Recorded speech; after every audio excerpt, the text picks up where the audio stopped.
and 28.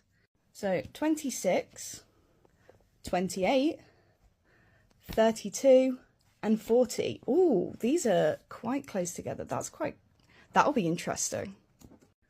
And then our final four are for our like really purpley bluey iridescent panel. So for this one, we have 22, 9, 30, and finally 1.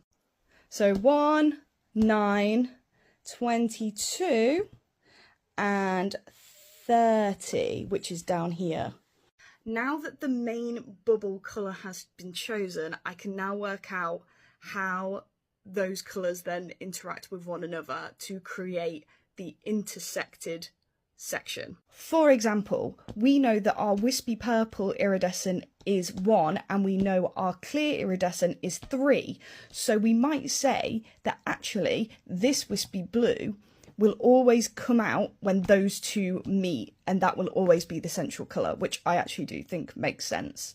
But with 5 being the light colour and then 3 being the clear iridescent, we might actually say that 4, when those two come together, 4 will actually make our purple one, even if that doesn't actually make sense light theory wise, like in actual science terms.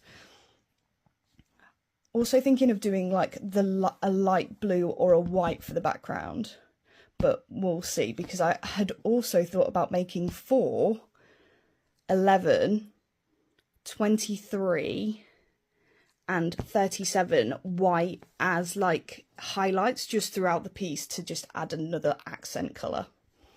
I probably did a very bad job of explaining all this, and it was very rambly and probably pretty long. So if you stuck around, thank you very much. I hope you're excited about this coming out as I am, because it's going to be a lot of work. So this is what we've done, and I will try and break it down as quickly as possible. I went through all of the intersections and looked at what the main bubble colour was and the secondary, the other bubble colour, and what then I decided these are my maths equations for what they would end up being in the end.